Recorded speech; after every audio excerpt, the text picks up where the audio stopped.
They are squishy, Ambassador Vextalia said, flicking through the holographic images with a disappointed wave of her upper appendage. Extremely squishy.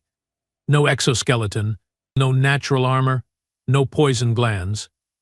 How are they even still alive?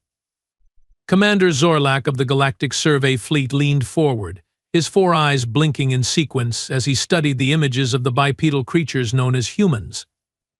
The preliminary report suggests they are from a death world. A death world? Vextalia's scales shifted to a doubtful purple.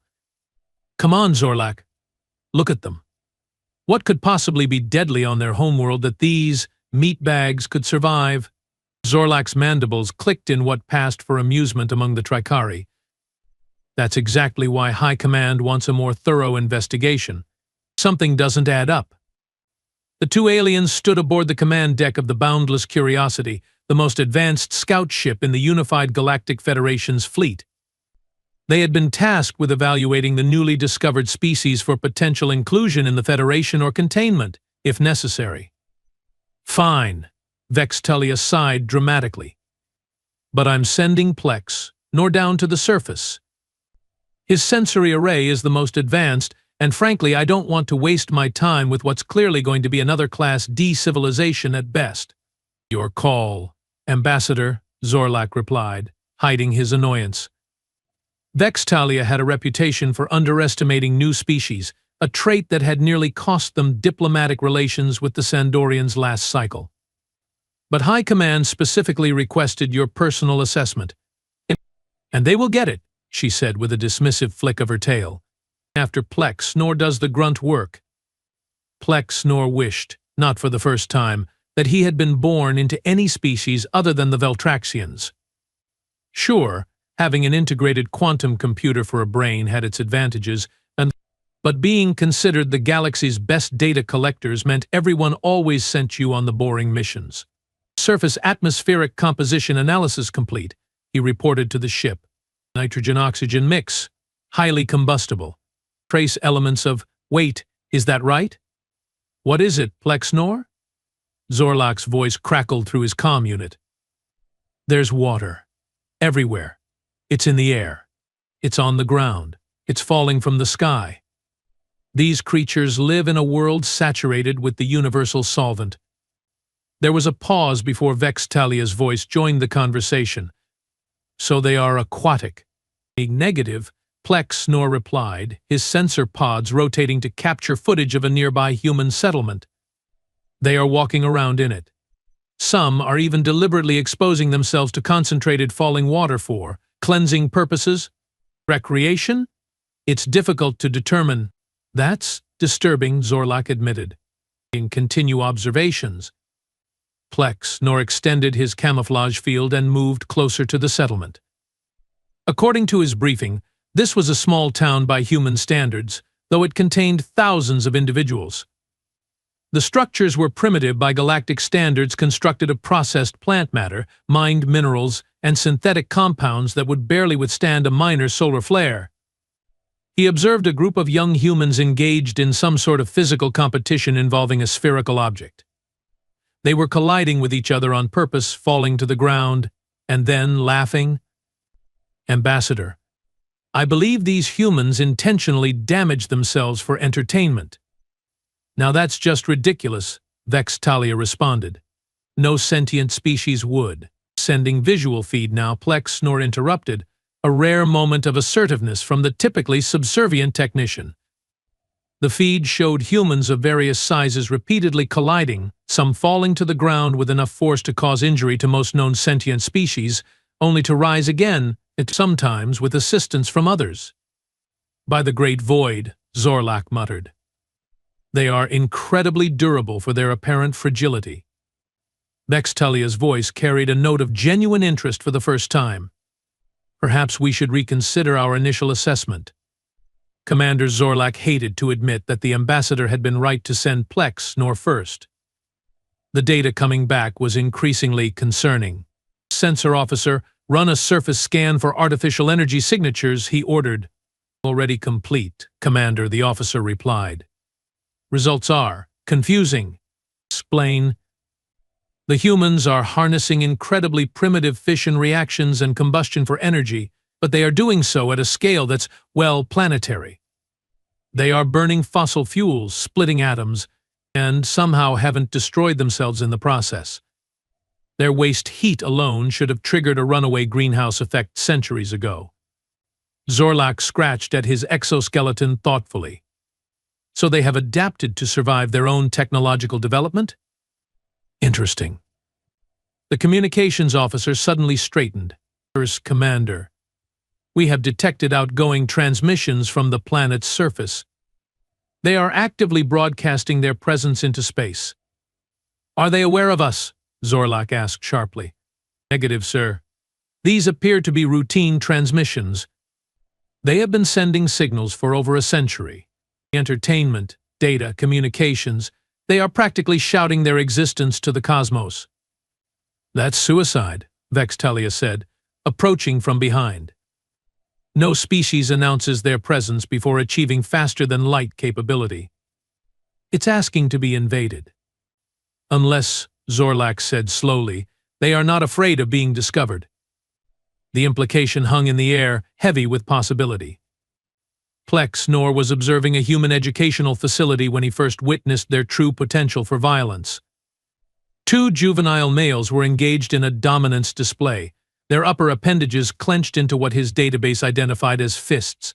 The conflict escalated quickly, with one human striking the other in the facial region with enough force to rupture small blood vessels. Instead of retreating or submitting, the injured human retaliated with greater ferocity, landing multiple strikes to his opponent's torso and face. Ambassador, Commander, are you seeing this? Plex Nor transmitted. We are, Zorlak confirmed, his tone grave. Notice how the surrounding humans are not intervening. This appears to be accepted behavior. Not just accepted, Vextalia added. Look at the ones making vocalizations. They are encouraging this. The fight ended when adult humans finally separated the combatants. Remarkably, both juveniles were still fully functional despite visible damage. Their pain threshold must be extraordinary, Plex Nor noted. And their healing capabilities, I need a medical scan. He focused his scanners on the injured humans, and the results confirmed his suspicions. Their cellular regeneration is already beginning, he reported. They will be fully recovered in a matter of days. Commander, these aren't just durable creatures.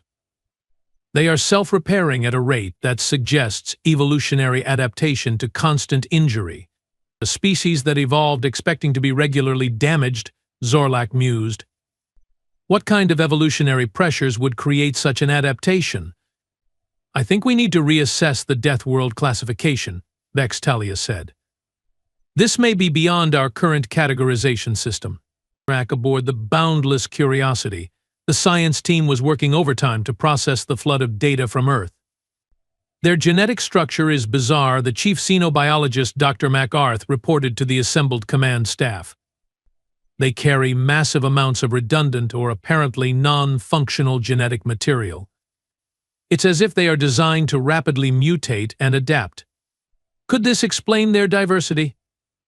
Zorlak asked, gesturing to the display showing humans with variations in pigmentation, size, and morphology far exceeding the norm for a unified species. Partially, Dr. MacArthur replied. But there's more. Their microbiome is horrifying. Horrifying how? Vextalia asked, her interest fully engaged now. They are crawling with microorganisms. Billions of them, thousands of different species living on and inside each human. In any other species, this would indicate a massive infection and imminent death. For humans. It's normal. They have evolved to not just tolerate but depend on these microorganisms. Zorlak's exoskeleton paled slightly. Are you suggesting they are some form of collective organism? Not exactly, the doctor said. But they have evolved in an environment so saturated with potential pathogens that they have incorporated some into their own biology. It makes them walking biohazards to any species without similar adaptations. The implications weren't lost on anyone in the room. The species that casually carried what would be deadly plagues to other life forms was either an exceptional ally or an existential threat. Plex Nor had been on Earth for 3 local days when he witnessed something that changed everything. He was observing a rural area when an emergency occurred. A structure, identified as a home, had combusted, apparently a not uncommon occurrence in human settlements. What happened next defied logic. Humans with minimal protective equipment deliberately entered the burning structure. They emerged carrying other humans who had been trapped inside. They are sacrificing themselves to save others, Plex Nor reported, his usual clinical tone tinged with disbelief.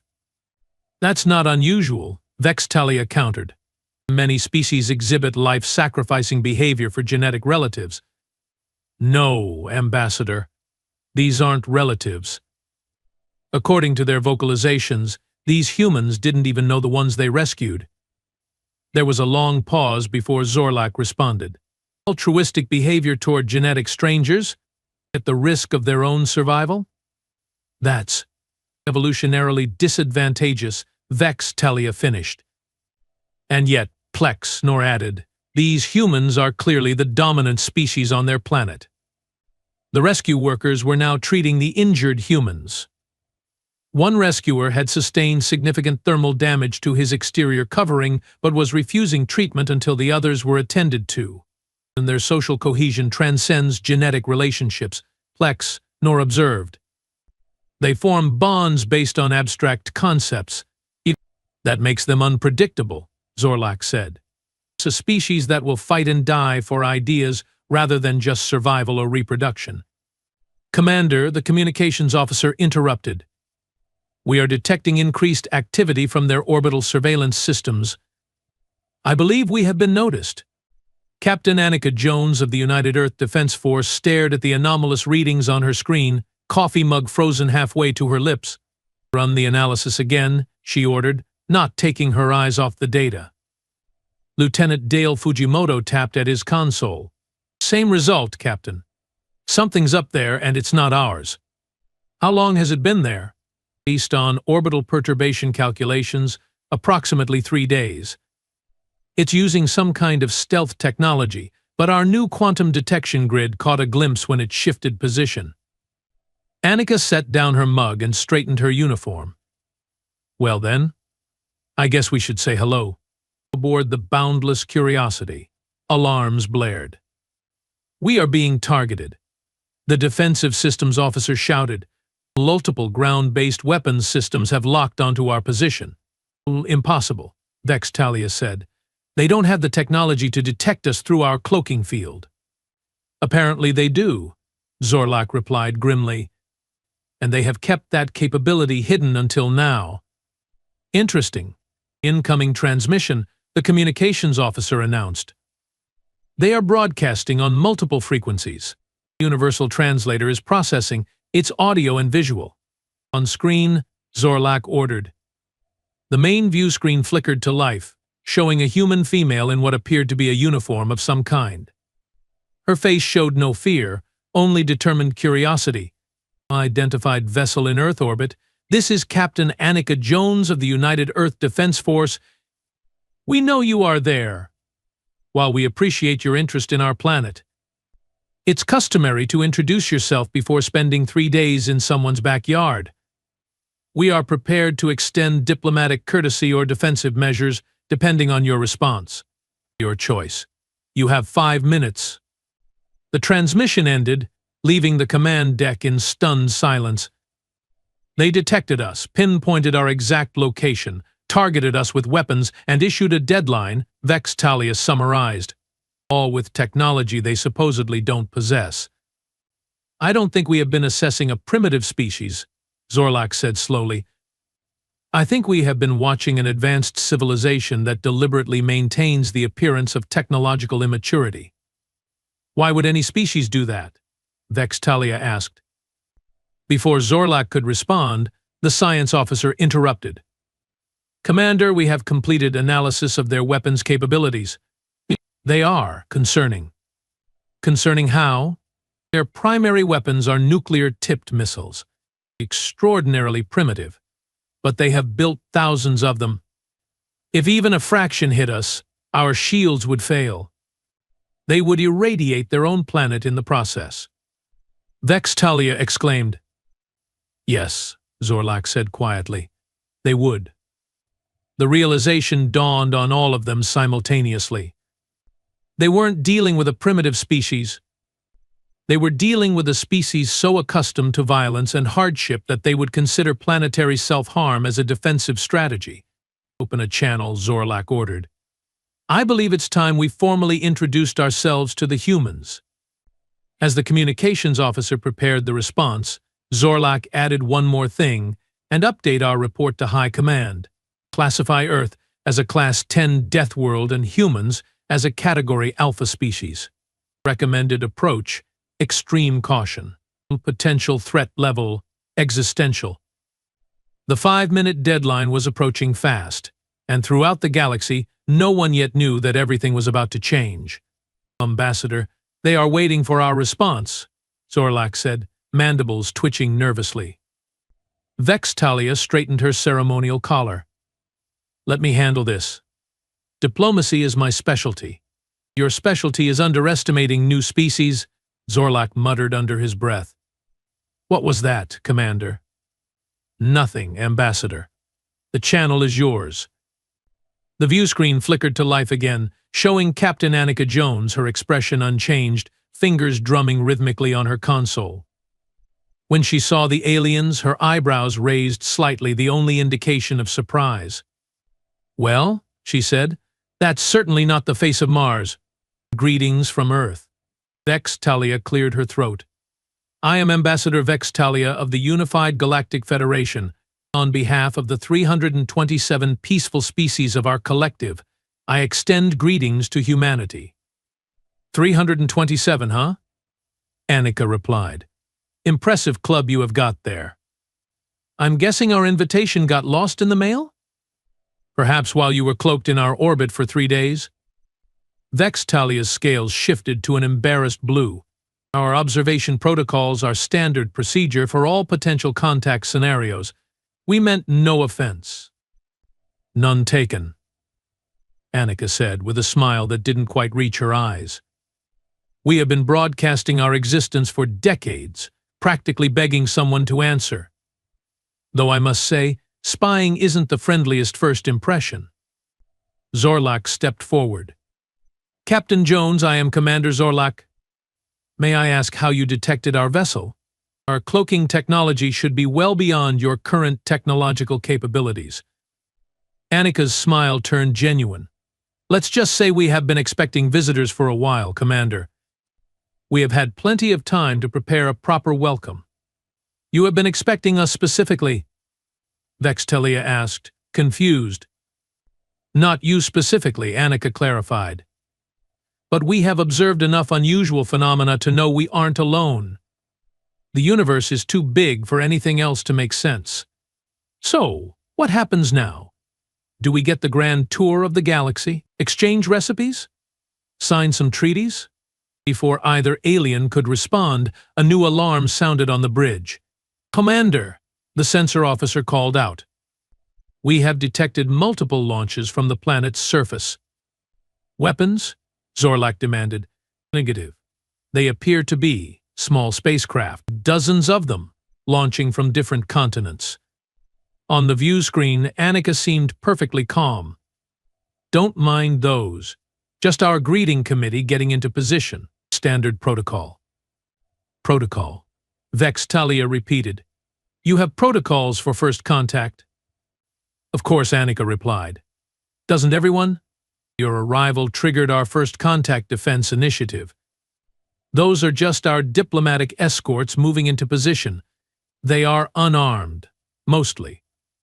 The way she said mostly sent a chill through Zorlak's exoskeleton.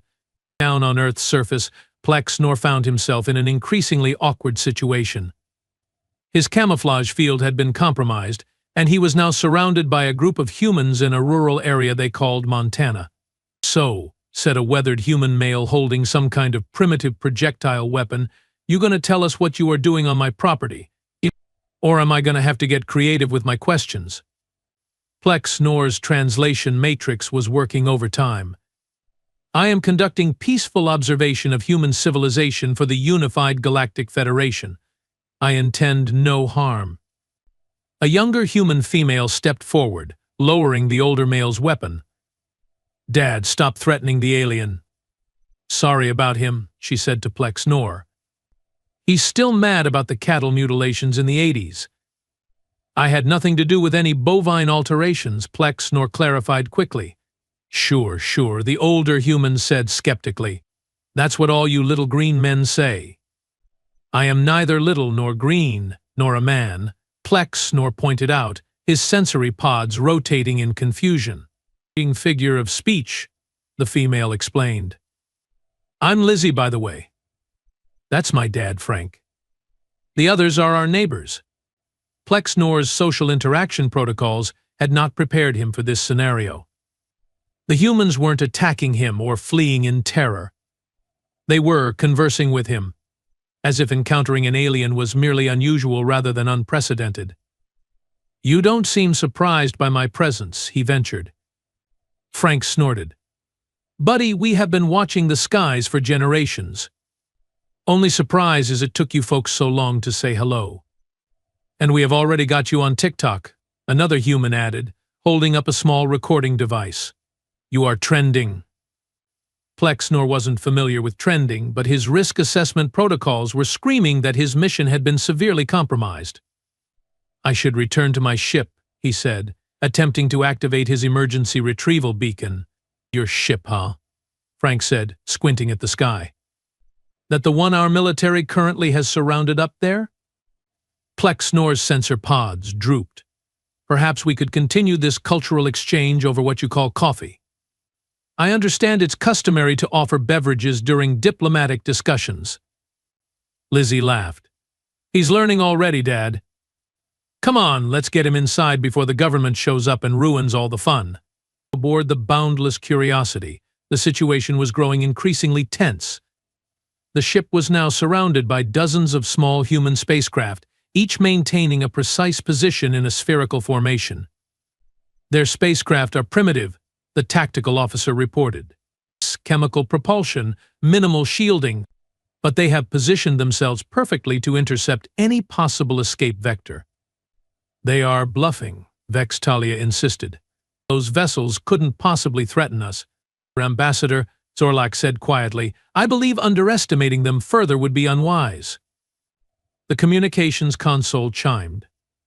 Another transmission from Captain Jones, the officer announced. Annika appeared on screen, now standing in what appeared to be a larger command center, surrounded by other humans in similar uniforms. I hope you are settling in comfortably up there, she said pleasantly. Our pilots send their regards. They don't get many opportunities for formation flying outside of air shows. Captain Zorlak began, we are detecting unusual energy readings from your vessels. Care to explain? Just a precaution, she replied. Those are our maser arrays powering up. Microwave amplification by stimulated emission of radiation. Old technology, really. Nothing compared to what you must have. But quite effective at disrupting electronic systems at close range. Zorlak exchanged glances with his tactical officer, who nodded grimly. The humans had effectively surrounded them with weapons perfectly designed to penetrate their shields, which were calibrated for more advanced energy weapons. We also wanted to inform you, Annika continued, that your crew member on the surface is safe. He's currently enjoying coffee with some Montana ranchers. Apparently, he's very interested in our cows. How did you vex? Talia began. We have eyes everywhere, Ambassador, Annika said simply. Now, shall we discuss terms for a more formal diplomatic exchange? Or would you prefer to continue observing us from behind your increasingly ineffective cloaking technology? Plex Nor was experiencing sensory overload. The humans had taken him into their dwelling and were now bombarding him with questions, refreshments, and something they called country music playing in the background. So your species has 3 genders? Lizzie asked, fascinated. How does that work? It's complicated, Plex Nor replied, struggling to process the bitter liquid they called coffee. His analysis showed it contained a nervous system stimulant that would be toxic to most galactic species. The humans consumed it for pleasure. "And you folks have been zooming around the galaxy while we have been stuck here?" Frank asked. "How many planets you got in your Federation again?" "Over 2,000 inhabited worlds across 12 galaxies," Plexnor answered, deciding honesty was the best approach given his circumstances. Frank whistled. "And you are just now getting around to us?" "What? Were we not important enough to make the Christmas card list?" "Earth is unusual," Plexnor explained carefully. "Most species we encounter have evolved in far less hostile environments." "Hostile?" Lizzie laughed. "Earth's a paradise. Your planet experiences extreme temperature variations, constant meteorological violence, tectonic instability, high background radiation, and overwhelming biological competition," Plexnor enumerated. "By galactic standards, Earth is extraordinarily dangerous." The humans exchanged glances. "Sounds like home to me," Frank said with a shrug. "Can't imagine living somewhere without a good thunderstorm now and then." Plexnor's sensory pods quivered in disbelief. "You consider atmospheric electrical discharges to be enjoyable?" "Nothing beats watching a lightning storm roll across the plains," Lizzie confirmed. "Especially with a cold beer and good company." Frank leaned forward. "So what you are saying is we are basically the galaxy's badasses, right? Living on a death planet like it's nothing?" "That is one interpretation," Plexnor admitted. Frank grinned. "Wait till I tell the guys at the bar. We are gonna need matching t-shirts." On the Boundless Curiosity, negotiations had reached a critical phase. "You want what?" Vextalia asked incredulously. "Internet access," Annika repeated calmly, as a show of good faith. "Open your information networks to us, and we will do the same." "That's unprecedented," Zorlak objected. "Federation protocols strictly regulate information exchange with pre-FTL civilizations." "And yet here we are," Annika said, "with your ship surrounded and your spy enjoying my planet's hospitality." "I'd say we are already operating outside of standard protocols." A junior officer approached Zorlak and whispered something in his ear. The commander's exoskeleton paled noticeably. "Is something wrong?" Annika asked. "You have hacked our systems," Zorlak said, voice tight with restraint. Annika's expression remained neutral. "Did we?" "That sounds like an accusation, Commander." "We are detecting unauthorized access to our non-critical databases. Somehow you have bypassed our quantum encryption." "Interesting theory," Annika replied. "Almost as interesting as a supposedly peaceful observation mission that includes collecting military intelligence on a sovereign planet." Vextalia stepped forward. "Captain Jones, this escalation serves neither of our interests. Perhaps we should." "Oh, I disagree," Annika interrupted. "I think it serves our interests quite well to demonstrate that we aren't the primitive species you clearly assumed us to be. We may not have FTL travel yet, but we have had plenty of time to focus on other technologies." On multiple screens around the bridge, data began flowing, human data, uploading into the ship's systems faster than the security protocols could block it. "What are you doing?" Zorlak demanded. "Sharing," Annika said with a smile. "Isn't that what new friends do?" "We are sending you our history, art, literature, scientific theories, everything that makes us human. Consider it our version of a first contact package." The tactical officer's voice was nearly a squeak. "Sir, they are bypassing every firewall we have." "Can you stop them?" Zorlak asked. "I don't know how," the officer admitted. "Their code isn't like anything in our database. It's adapting as we try to counter it." Annika's smile grew wider. "You will find we are quite good at adaptation." 2 standard cycles later, the Unified Galactic Federation's High Council convened an emergency session. Grand Counselor Drex of the Tricari species addressed the assembled delegates. "We have received the full report from Commander Zorlak regarding first contact with the species known as humans. The implications are troubling. Murmurs swept through the chamber. Humans have demonstrated technological capabilities far beyond what their apparent development should allow, Drex continued.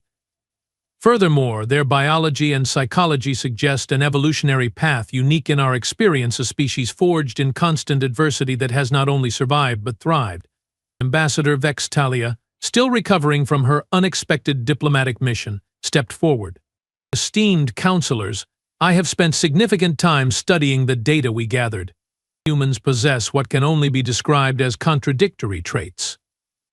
They are simultaneously fragile and resilient, peaceful and warlike, individual and collective. What is your recommendation, Ambassador?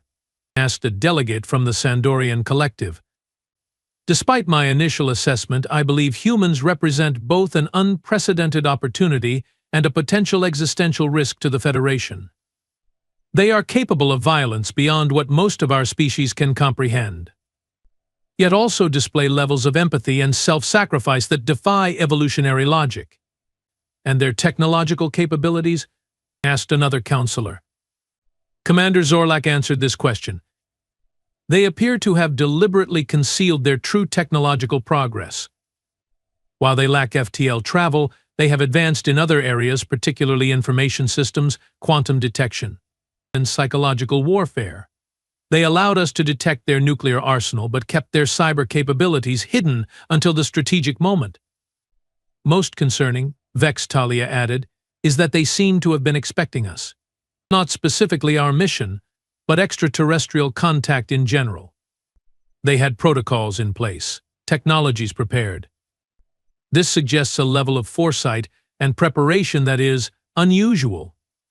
Grand Counselor Drex leaned forward. Your final assessment, Ambassador? Vextalia's scales shifted to a solemn gray. Humans are dangerous, Counselor.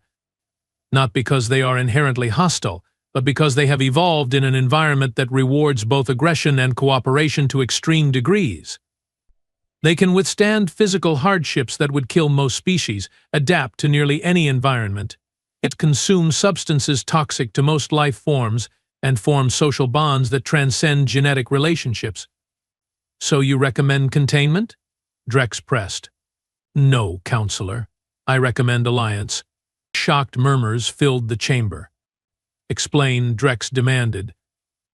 The data package they forcibly shared with us contains their complete history. They have fought countless wars amongst themselves, developed weapons of mass destruction, faced extinction-level events. Yet they have also created art of breathtaking beauty, built social systems based on abstract ethical principles, and demonstrated the capacity to overcome their own violent instincts. Vextalia paused, letting her next words carry their full weight. If we attempt to contain them, they will eventually break free, and we will have made an enemy of a species that treats survival as a fundamental aspect of their identity. But if we ally with them, their unique perspective and capabilities could help us solve problems we have struggled with for millennia. A bold assessment, Drex said. And the risk? Zorlak answered. The risk, Counselor, is that humanity represents an evolutionary path none of our species has taken. They evolved on a planet that should have killed them thousands of times over. Instead of dying, they adapted. Any species with that history views the universe fundamentally differently than we do. And how do they view it, Commander? As a challenge to overcome, rather than a system to exist within. One standard year later, Ambassador Vextalia stood on the observation deck of the newly constructed orbital station Unity, watching Earth rotate below. Beside her stood Captain Annika Jones, now promoted to Admiral and appointed as humanity's first representative to the Unified Galactic Federation. Your recommendation was controversial, Annika remarked, sipping from a cup of coffee, a beverage that had become surprisingly popular among certain Federation species capable of metabolizing caffeine, bringing us into the Federation so quickly. Less controversial than you might think, Vextalia replied. Once the Council reviewed the data, the decision was nearly unanimous. Because you are afraid of us, Annika stated matter-of-factly. Vextalia's scales rippled in amusement. Fear is part of it, yes, but also fascination. Your species represents an evolutionary approach we have never encountered before. Meaning? Most species in the Federation evolved to fit into their ecological niche. Humans, apparently, evolved to change the niche itself. You don't adapt to your environment, you adapt your environment to you. It's unsettling, but also impressive. Annika laughed. We are just stubborn. Tell a human something's impossible, and we will break ourselves trying to prove you wrong. That attitude is precisely why the Federation needs humanity, Vextalia said. We have grown complacent, stable. You have already proposed solutions to problems we have studied for centuries, and implemented them, Annika added with no small amount of pride. Your engineers said our quantum transmission protocol would never work. Ours had it running in 3 weeks. Yes, Vextalia sighed. You have made quite an impression. Below them, the first human FTL ship built with Federation assistance but largely designed by humans prepared for its maiden voyage. It was smaller, more rudimentary than Federation vessels, but incorporated innovations that had left alien engineers both baffled and impressed. Do you know what the most surprising thing about humans is, Admiral? Vextalia asked. Our good looks and charming personalities? Your optimism, Vextalia corrected. By all logic, a species that evolved on a death world should be paranoid, aggressive, focused solely on survival. Yet you created art, music, literature. You dream of better worlds even while struggling to survive on your own. Annika's expression grew serious. That's because surviving isn't enough, Ambassador. What's the point of living if you don't have something worth living for? As the human FTL ship engaged its engines and disappeared into the depths of space, Vextalia realized that humanity's greatest advantage wasn't their resilience, adaptability, or even their surprising technological capabilities. It was their refusal to accept limitations, including the ones that the universe itself tried to impose. I believe, Vextalia said quietly, that the galaxy will never be the same again. Annika smiled. That's the whole point, isn't it? In the years that followed, as humanity expanded throughout the stars, other species would come to understand what the unified Galactic Federation had learned that day. Earth wasn't feared because it produced monsters or warriors or conquerors. Earth was feared because it produced dreamers who refused to wake up and had the tenacity to make those dreams reality. The squishy, soft-skinned creatures from a volatile backwater planet had rewritten the rules of galactic civilization not through force of arms, but through sheer, stubborn refusal to accept that some things were simply impossible. And that, as every spacefaring civilization would eventually learn, was the true human advantage.